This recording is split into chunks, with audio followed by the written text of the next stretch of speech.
Why do teenagers make bad choices? I'm Nicholeen Peck, and I teach all over the world about parenting, good communication, how to build strong family bonds, all through the lens of the principle self-government.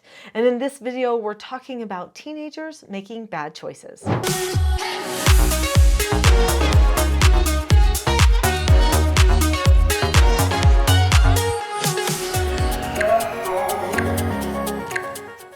In this video, we're going to be talking about bad choices, what that looks like for teens, and if we should be worrying about those bad choices.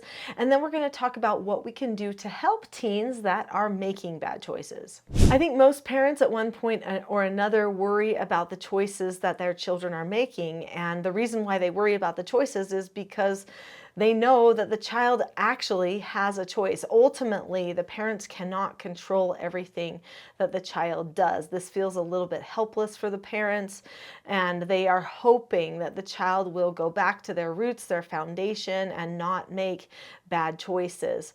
This can be a difficult time for parents. There can be a lot of anxiety and stress associated with children making bad choices.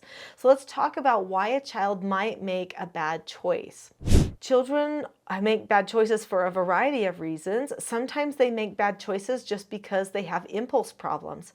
They just feel like, I want to try that, I want to do that, and they just have bad impulse control, and they end up making a mistake. Mistakes are probably the number one reason that a child would make a bad decision. They're trying to do something good, but then something bad happens. Or maybe what they're doing is they're not weighing out all their options, and they think they only have this one direction to go to try to get maybe the safest outcome for themselves or somebody else, or to accomplish some goal that they hope for. So they go in that one direction, not seeing that maybe there are like 2 or 3 other directions that they could go and maybe even have a more successful outcome. Our prefrontal cortexes, the front part of our brains, are not fully developed until we're in our mid-20s. They usually say anywhere between the ages of 18 and like 25 years old. When a person is young, when they are in their teen years, their prefrontal cortexes are not usually fully developed at that stage. So that means that they might have a bit of a struggle making decisions, solving problems, even making plans for themselves, because that front part of the brain handles all of the problem solving and planning for the person. So when your prefrontal cortex is not fully developed, this means you're going to have a difficult time trying to decide how to solve your problem. You could need a little bit of help. We're going to talk about some ideas or what you can do for help in just a moment. But first, have you subscribed to this channel yet? If you are watching this video, probably you have noticed that it is all about tactical things to help you with your family. Click subscribe now. Have teens always made bad choices? Yes. And are some of those choices not from impulse control? Absolutely. Sometimes a person gets pressure, like peer pressure or sibling pressure or social pressure to do something. And because they want to fit in, maybe they have a tendency to please other people, or maybe they lack some self-confidence, they start making decisions that end up being poor decisions, and those decisions end up making problems for them in the future. A young person, a teen, might also make bad choices because they don't recognize they have a choice. So it's important that we understand what choices we have in order to make a better choice, right? Sometimes people feel trapped, like there's no way out of the problem that they're facing, and they need somebody to help them learn what their other options might be so that they can develop that skill set for problem solving.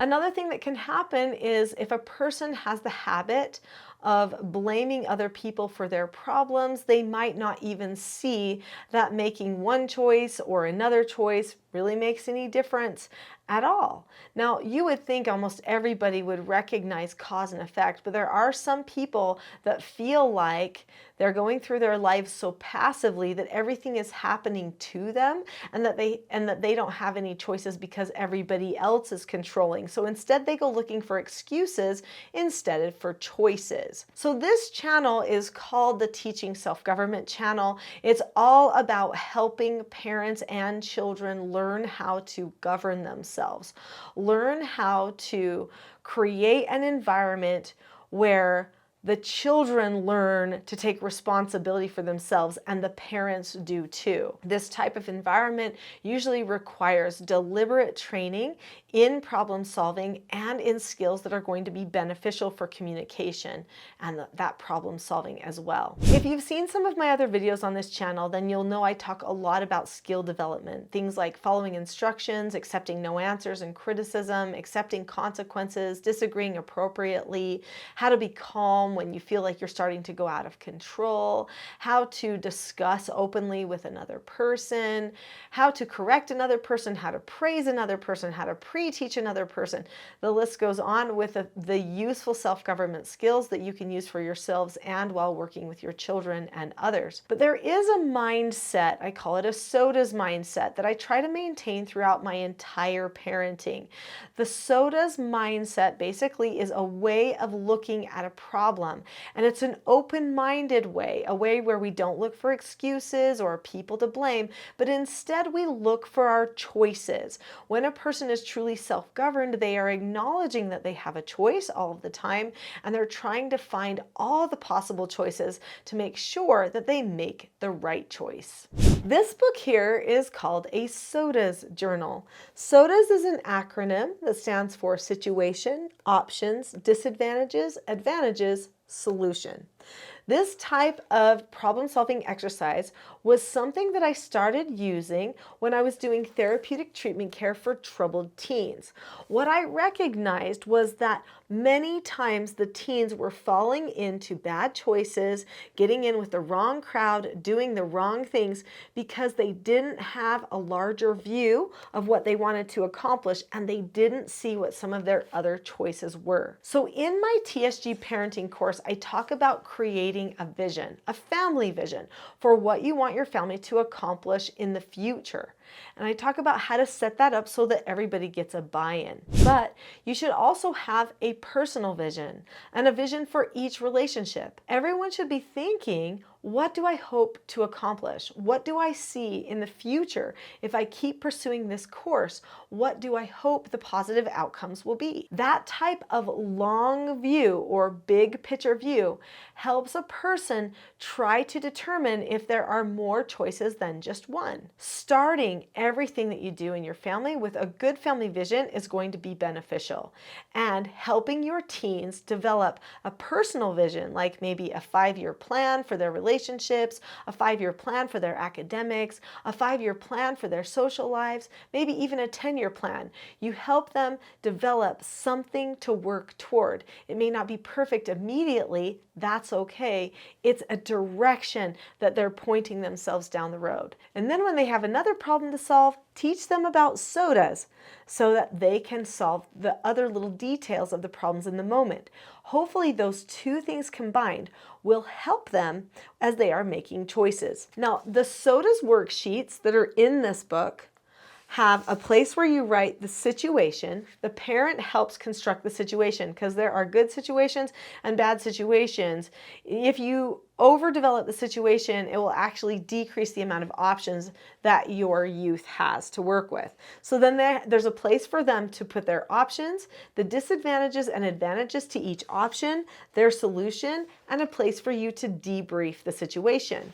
What they learn when they go through this process is that there are negative consequences for doing the right thing, and there are positive consequences for doing the wrong thing. This is why we choose to do the wrong things sometimes.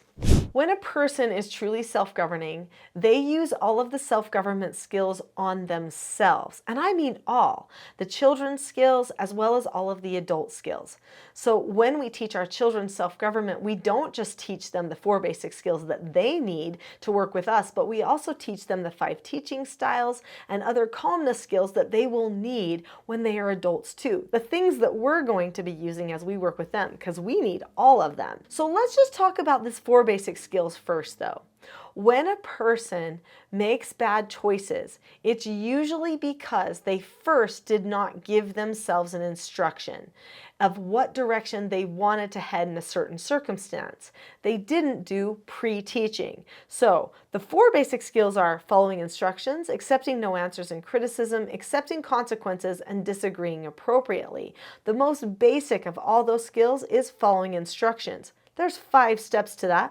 I'm not going to go into it here because there are other videos on this channel that go into details about that skill. Then there are 5 teaching styles.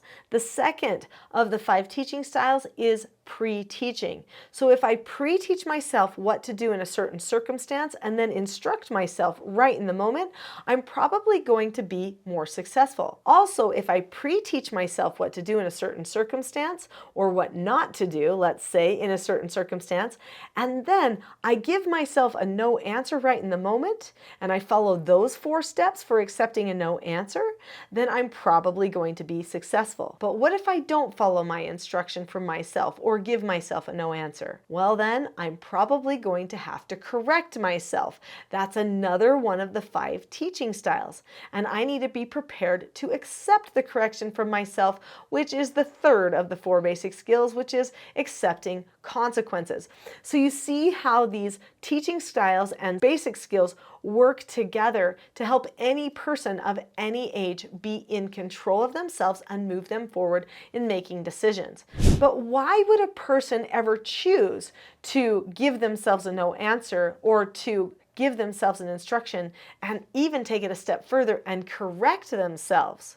Well, because they've had a change of heart. Your teens need to know why they should make certain choices. They need to be given the opportunity to have a conversation with you to understand the reasons that would matter to them. Maybe do a S.O.D.A.S exercise, talk about the upcoming circumstances that they might be facing. Maybe use a parent counseling session. That's one of those 5 teaching styles too. And help that youth learn what is on the horizon, make plans for themselves, and then follow through. They need to have buy-in. We've just scratched the surface on these 4 basic skills and the 5 teaching styles. There's a lot more to learn. I highly recommend the next video, which is a full-length class that will go into more detail about these things. And that class is called The Not So Known Secret for Parenting Success. Click on the link to that video now.